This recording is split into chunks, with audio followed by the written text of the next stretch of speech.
Hello everybody, it's Mark and Marlene here from Haunted Auckland. Welcome to episode 3 of A Pint of Paranormal.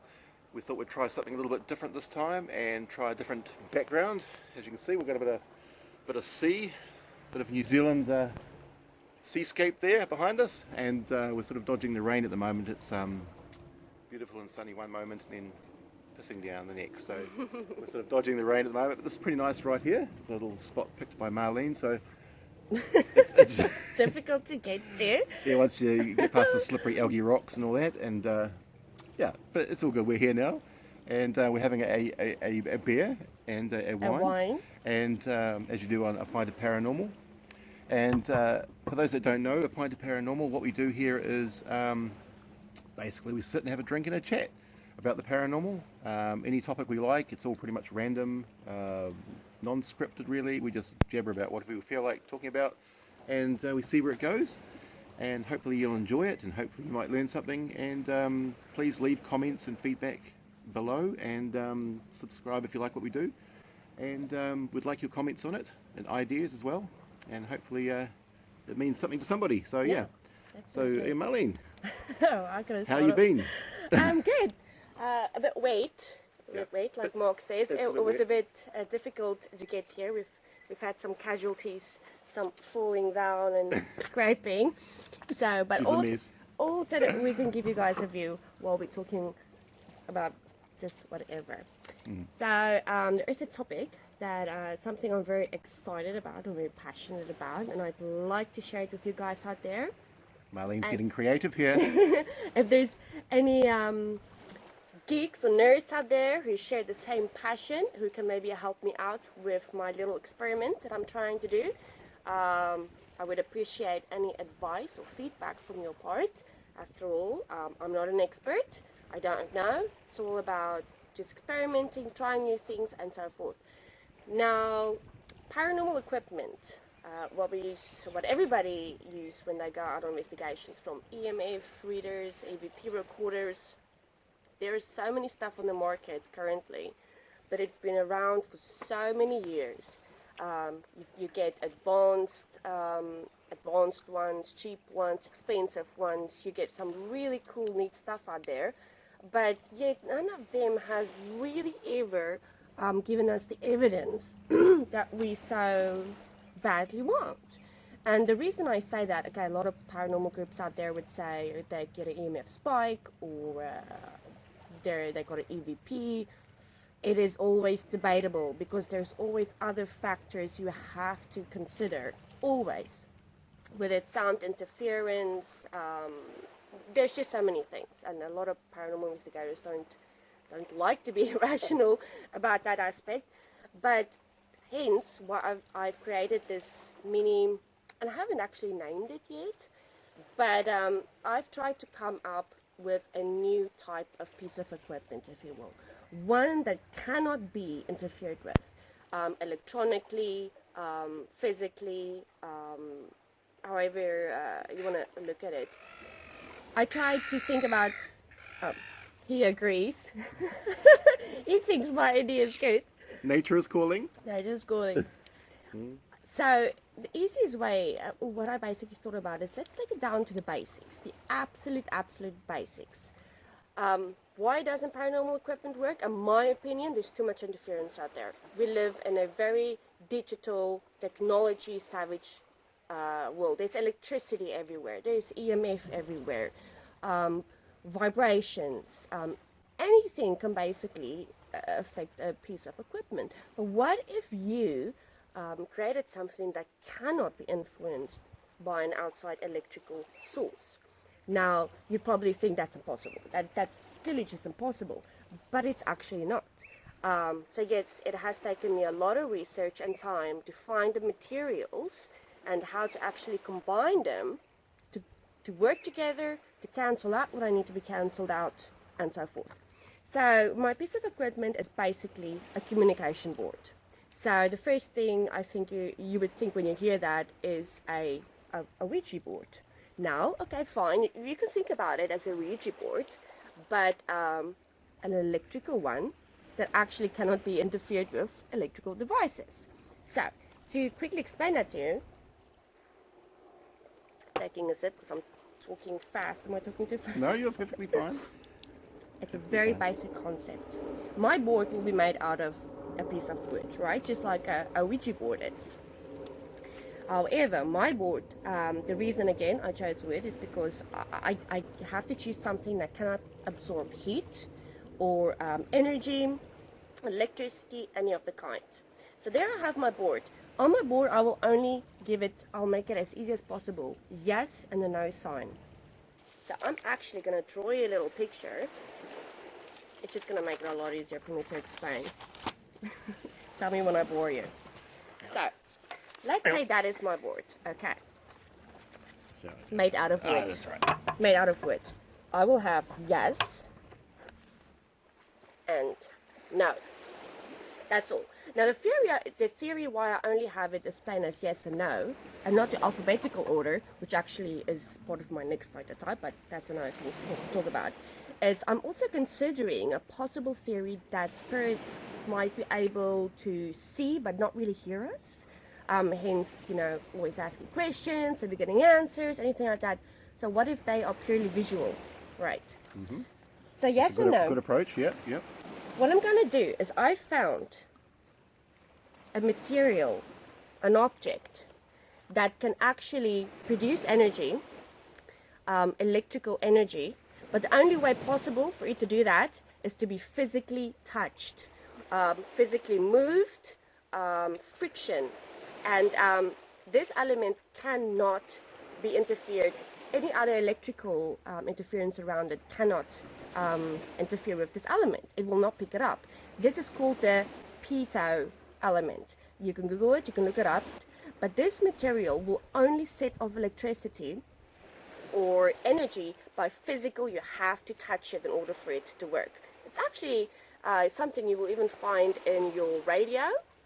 But yeah, so I use the piezo element and I am connecting it to my yes and no. Now the wiring that I'm using to connect it with, that's a secret that I have to keep. Now with my piezo connected to yes and no, I will also have a separate section underneath it where I put a mini solar panel. Now my previous board that I made, I had my solar panel connected to the piezo element. In theory, the piezo element should not be, there should be no, you're going to have to edit this please out. There should be no interference because the piezo doesn't get interfered with. But with my second board, I decided, I want to see if I get an energy spike from either yes or no. Would it come from my piezo element? Will it come from my solar element? So I put 2 over there. The next thing I did, I'm going to take LED lights right underneath that and connect a LED light to my piezo element and the other one to my solar element. Are you still following? You must follow, pay attention. Long story short, I am using the basic materials that can absorb heat, that can produce heat and energy without using outside source. I don't want outside sources to influence my materials. Now, solar can absorb outside materials and so forth. That's why I put it separate, just to see, if my solar light that's connected to my LED light goes off and I ask a question, that would be expected. But with the piezo element, not so much. I will also be adding foam on the back of my board, because I said the only way a piezo element could be influenced is if you physical touch or rubbing or movement. This also includes vibrations. A vibration could even come from a thump on the ground, music. So in order to eliminate that, I will be putting foam behind my board. So that is just the basic explanation of what I will be doing. Trying to communicate and see which light goes off, where and how. I like this. Do you get the idea? I do get it. I use piezos myself actually with my music. They're contact mics, and you can buy them on eBay. Little contact mics, little circular disc. Yeah. And I use them as contact mics for recording sound. So you would connect it to say, a metal plate. Yes. And you'd stick it onto the metal plate, plug it in, and then when you hit that metal plate, it basically acts as a microphone. So it would work the same with touch. So yeah, it's a great idea. The only problem that I have with the piezo element is I would like I would like a piece of material that's big, you know, that's strong, and it's very hard to find. So if any of you know where you can actually find something like that online, that's great. The ones that I have been able to find are about the size of a coin. They actually look like a coin. Those are the ones I use. Yeah, so it will do for now, but if I could get something stronger, better, great. Also, one thing I want to mention, you know how I said that the solar ones could be affected by any outside source, and that's what I found wrong with the previous board that I made. We took out an investigation. Yes, I did try to keep the board hidden away from sunlight so that we can only use it at night, but I still found that the solar panel that was connected to the LED lights still made the lights go off when it was not supposed to. So this time I'm taking plastic cups. And what I'm going to do, I'm just going to paint a plastic cup black. And then I'm going to place it right over my solar light. So there will be no outside source of light whatsoever that's going to affect my solar. Probably still a bit, but very minute, really. And then if the solar light one, and not the piezo one, goes off in the plastic cup, I'll be able to see it. My plastic is painted black. The light will go off if I get an answer, and hopefully that will work. Well, there you go. That sounds That's very the plan. complicated, That's the doesn't plan. it? So we'll have one of these up and running next week. Oh yeah, wow, really? Okay. So stay tuned on that one. It's I think it's actually a great idea. Going by the last board that you used, Marlene, at the Junction Hotel. Yes. Those that have watched the Junction Hotel live feed that we did in Thames, about a year or so ago, a couple of years ago. Marlene brought along a prototype for a board that she was working on back then, and had some interesting reactions. Yes. I could see the potential there. It was very exciting. Normally I'm quite sceptical about that kind of thing, but I did see the potential in it, and I think this is a good expansion on that idea. So yeah, I hope it works out. I'm very excited about it. Good. And again, it sounds very easy. It sounds very basic. It does take a lot of detailed work, and well, like I said, if there's any of you out there who know more about the scientific, you know, when it comes to materials, lead is another one that I'm looking at trying to get as rid of much as outside interference, electrical interference as I can, because any energy I want to pick up has to be the spirit energy. Right. So lead sheeting. Yes. Lead sheeting would be the way to go. I mean, do they still use lead sheeting? I know they used to use lead sheeting in building of houses. Do they still do that now? I used to have a lot of lead sheeting when I was a kid. I'd find it in construction sites and all that. If anybody knows where we can get some lead sheeting, let us know in the comments. To even have a board made out of lead A board made of lead, yeah. was another That would be heavy to cart around. it would be. It would be. But yeah, one thing at a time. Yeah. The energy that we're looking for has to be the energy. We don't want interference from other types of energies. So yeah, for any of you guys out there who know more about these type of materials and stuff, so far I've only been able to find the piezo element, which is totally awesome. I really like that. Connecting that to LED lights and a wooden board, and then we take it from there. Very easy. What's not so easy is to make sure it doesn't get interfered by other electronics around us. That's the hard part. But that's what I'm working on. All part of the experimentation, and it's all part of the investigation. It's all part of learning and trying these things. And oftentimes it's the simplest ideas that you come up with that are the best ideas. That's why I always say keep it simple. And I mean, I use basic things like magnets and ball bearings and just little items that you can throw in your bag that don't weigh anything and don't really cost much. And sometimes it's those little objects that you use that can get the best results. So you don't need any flash gadgets out there. Don't spend big bucks on gadgets that don't work or haven't been proven to work. A lot of people out there selling gadgets that say that they detect ghosts and will record and capture ghosts, but they don't, and that's all sales pitch. So don't believe the hype, and but read up about the background of all the theories as well. Read up about all the theories of what ghosts are and what they're thought to have been created from, what they're thought to be made of, and read up on the theories first, and then work on those theories and try and build something that can help you debunk a lot of those theories. And you don't have to spend any major bucks to do that. No. It's, Guys also have to understand that if you're into the paranormal and the paranormal field itself, it's a very lucrative business. not for us. People, no, not for us. We're dead poor. we don't make any money. No, but it's an expensive hobby. A very expensive hobby. It's an expensive hobby with all the equipment and stuff they have out there.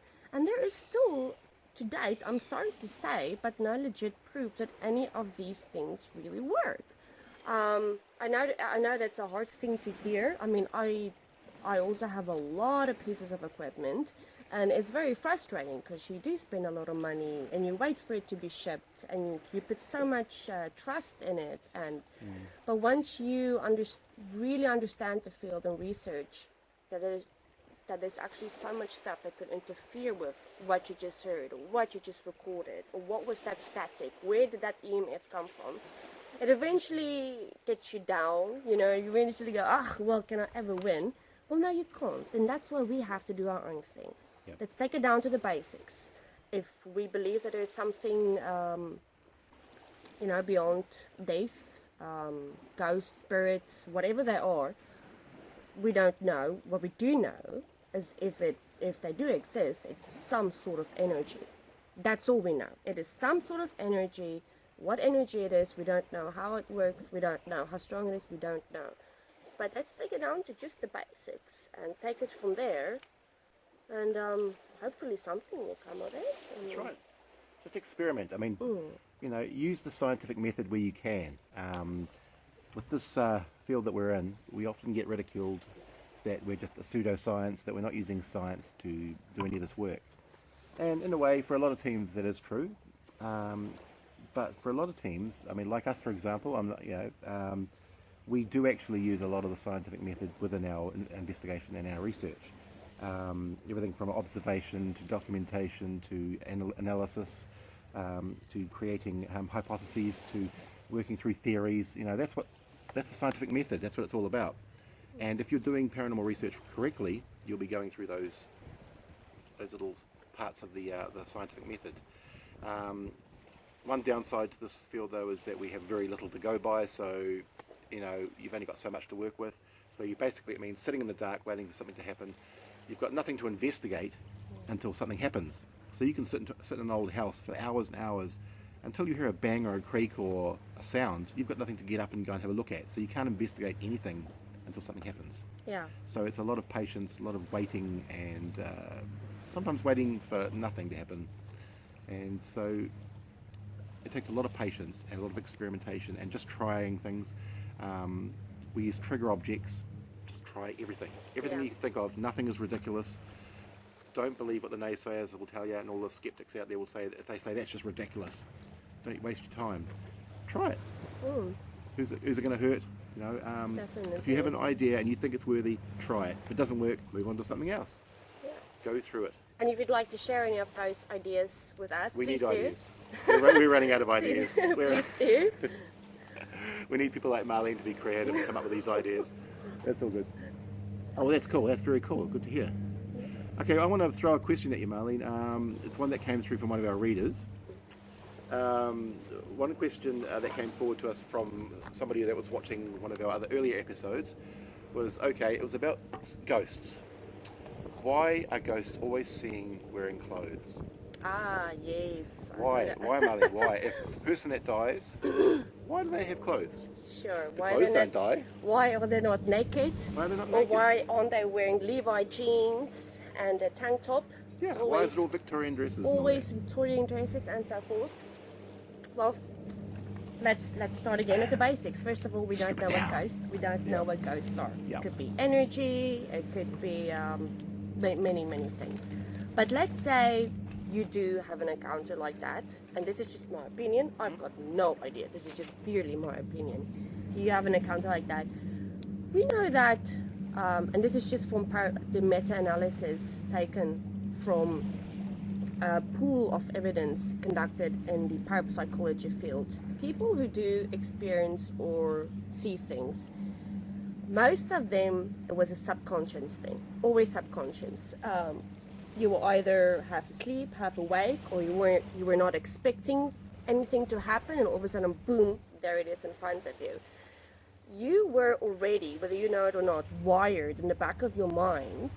Somehow, if you think this place was haunted, or even if you just got an eerie feeling and you ignored it, your brain does a lot more thinking than what you think it does. And a lot of what you can see comes from your subconscious. Now, it doesn't mean that maybe it didn't happen, but if you get a shock like that, an adrenaline shock like that, your brain needs to make sense of what you're seeing. It needs to rationalize it to some degree.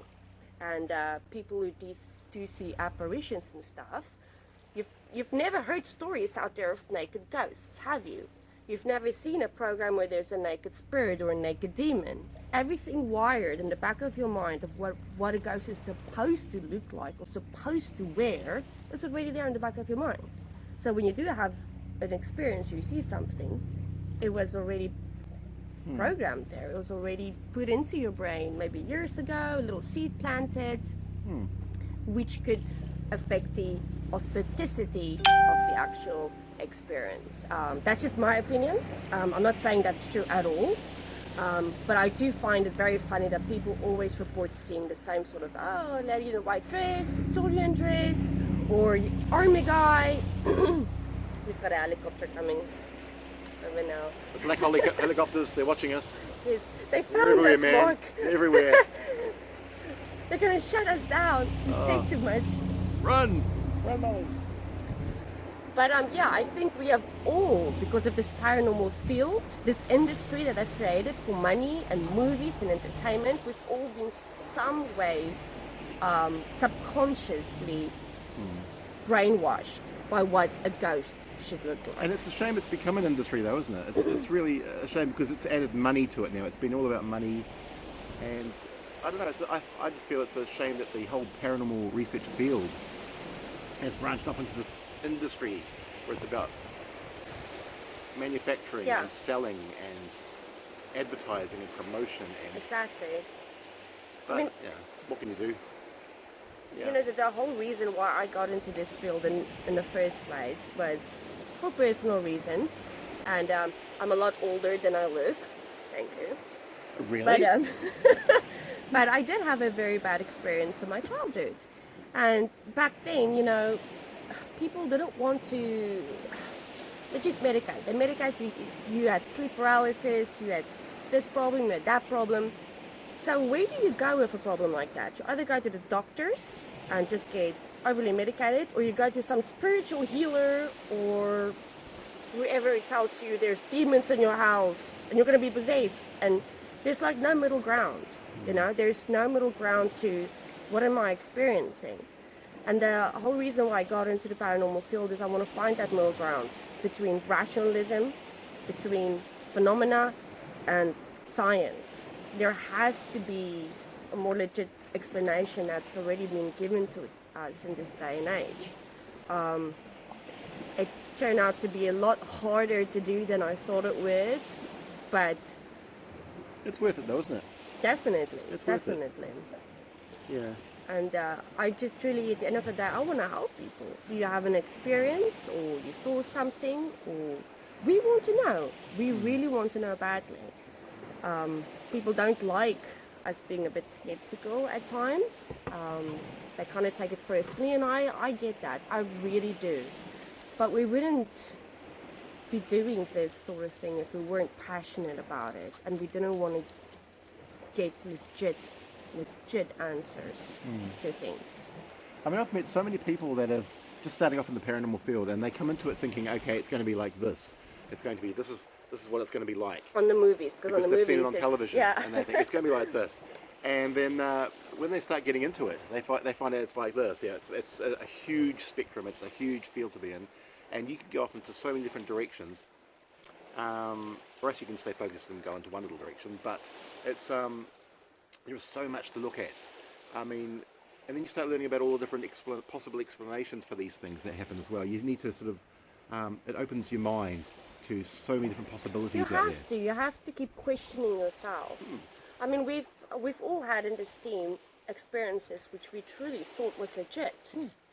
So much so that when you get questioned about it, you do kind of get a bit offensive, like, hey, I know what I saw, I know what I heard. We all do. But there's a part of you that has to, if you want to get to the truth, to the bottom of stuff, you have to keep asking questions, and you do need to listen to people who can offer some advice on, was it maybe this? Could you maybe try that again? Could you recreate it? And so forth. And not a lot of people like to hear that. They get really upset about it, like, oh, so you think it was nothing, you think I'm lying, you think I'm making it up. That's not what we're thinking. We have, though, a process that we have to go through to eliminate other factors to get closer to the truth, hopefully. You've got to rationalise. I mean, I've seen things myself. I mean, I come into this with a lot of skepticism, but it's only skepticism for certain cases. I've seen a lot of things that I couldn't explain at all. That doesn't mean that they were ghosts, but it means that I couldn't explain them, and I'm quite a rational guy. I'm a bit of a thinker, but I don't know everything. And just because I don't understand it doesn't mean that it's, it's not what I think it is. Yeah. So I'm learning all the time. Marlene's learning all the time. We're all learning all the time, and it doesn't matter how experienced, how professional, how knowledgeable you are. Once you hit the paranormal field, you start seeing things that you realize that you just can't explain, and you try and explain them, and you'll try and pigeonhole them into these little scientific categories that you think, okay, I just saw this. It's got to be, what's the closest thing it could possibly be? Okay, we'll say some sort of sleep paralysis, some sort of sleep disorder. We'll say that because that kind of is close. It kind of fits, but not exactly, but it kind of might be. And a lot of people feel that they have to slot into some sort of hole to sort of say, okay, to explain it. And sometimes you just can't. Sometimes it falls outside of this. I mean, I've seen things myself. I've seen things that other people would describe as apparitions. One was at the school where I saw that grey sort of mess thing. I saw that, and I couldn't explain it. It was only for about a couple of seconds worth, but I couldn't explain it. And you call it a manifestation because you don't really know what it is you saw, something. but it was something. Something was there. And if it's seen with both eyes, and it's not a corner of the eye sort of thing where it could be your eye sort of reflecting or refracting something, and distorting something. If it's seen with two eyes and it's right in front of you and you're seeing it for more than a few seconds, then there's something there. Something there. You can't just say, oh no, it was just, I mean, I had one person tell me that I fell asleep, that while I was walking down that hallway and I saw that thing, what I did was I actually just fell asleep for a couple of seconds. And I said, well, wouldn't I have fallen over? Surely if I was walking along and I fell asleep, I'd fall over. No, apparently subconsciously you can fall asleep and you can hallucinate, but you can still carry on walking and talking. Now, I don't know if that's an actual real thing. I haven't researched that side of it yet. To me, with what I know, I don't know. To me, I know that I was awake. I had both eyes on the object. I was awake, I was alert, I wasn't tired because we just started our investigation. I had so many pros against the cons of it. There was this, it didn't make sense. And I don't think you could just pigeonhole it into, I fell asleep, because somebody heard somewhere that it is possible to fall asleep without knowing it. And it doesn't fit for me, that doesn't work.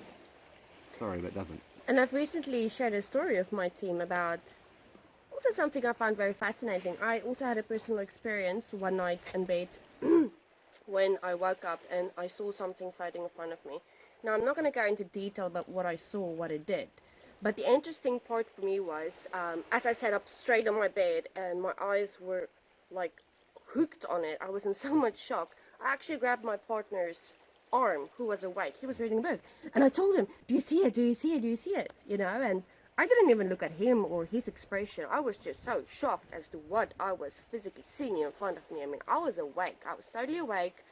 And I was just asking him over and over again, do you see it? Do you see it? Do you see it? And he actually replied to me, no, I don't see anything. No, I didn't hear that. All I just hear was my own voice. Do you see it? Do you see it? And this probably went on for a good 2 minutes before it disappeared. And I immediately jumped out of bed after it disappeared. And I'm like, oh my God, what was that? What was that? And he's like, what was what? I didn't see anything. And I was fully awake. I was totally awake. I do not take any drugs or any illicit medication or anything like that. But I saw it, and I was awake, and I know exactly what I saw. I remember it till this day in detail, but my partner didn't, and he was sitting right next to me. And that also makes me think that, you know, if you have a legit experience, somebody else doesn't witness it or see it, it doesn't mean it didn't happen. But how one can see it and another one can't, that's what I really want to get to know. That's what I'm so interested in. Is it an energy? Is it a vibe thing to connect with whatever it is on some paranormal level or weird scientific? Well, I don't know. So tell us if you've experienced anything like that in the comments. That's how we learn. We want to hear from your experiences too. So if you've experienced something very similar to Marlene, let us know. Because we're learning and growing with you guys as well. So as you guys are learning about it, we're learning about things as well. So share the information. Yeah. And going back to the old ghost with clothing on, you sort of went off on a tangent there. Oops. So I've thought, my little theory, I've always been a fan of the old residual haunting bit. I mean, I know a lot of that's been sort of scoffed at by the sort of skeptical communities about the old stone tape theory, they call it, where imagery and audio and sound and maybe a piece of snapshot of something that happens can be captured somehow within the building, within the fabric of the building, and sort of replay itself again like a tape loop, which is why you hear stories of a woman climbing up stairs, and that's all it's ever seen is just a woman going up the stairs. It was almost like she's on a recording, like a loop. Like a projection. Like a projection that sort of happens over and over again at a certain time frame, and it's a matter of finding out when it's going to happen again so you can try and capture it. We had a very similar one at Puanui House at the Howak Historical Village. There is a woman in grey that's seen walking up the stairs, and she's been seen by so many people just walking up the stairs. So, I mean, that's considered a residual haunting. A lot of the science-minded people out there say that it's not possible to have, you know, it's not possible. But I quite like the idea myself. I would like to think that's a reality, and I'm thinking that if it is a reality, then perhaps that's why ghosts have clothing. It's not actually an intelligent haunting. It's not actually, they're not actually physically right there with you. It's actually a recording of somebody walking, or somebody walking along. Perhaps this area here can record us sitting here, and it'll play back at some later date. Maybe somebody will be coming around the corner, and they'll see two people, transparent people sitting on a rock. You know. But that's why I like the idea that when you go out to do investigation, try not to know anything about the place or the history. If it already has a reputation, okay, try not to know about it. When I did my solo at Puanui House, that night, I didn't read any of the reports of the other investigators. I didn't want to know what they heard, what they saw, or anything like that. I didn't want my mind to have that like I spoke about previously, that little seed planted in my head. I didn't want to know about that. So I had no idea about the lady in white on the steps, anything like that. I don't know what hour it was in the morning when I called Mark hysterically, wanting to get out of the place. It was about 2 or 3.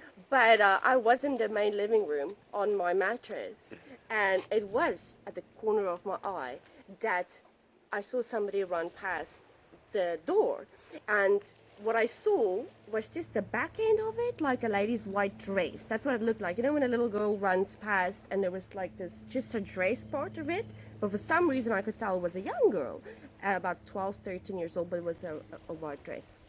Freaked me out entirely, and I did tell myself, listen, you've been awake now for about 37 hours, you just imagined it, but afterwards, the next morning when they opened up for me and I got out, and I told Sam, another member, what happened, what I saw, and he's like, oh, so you saw the lady in white.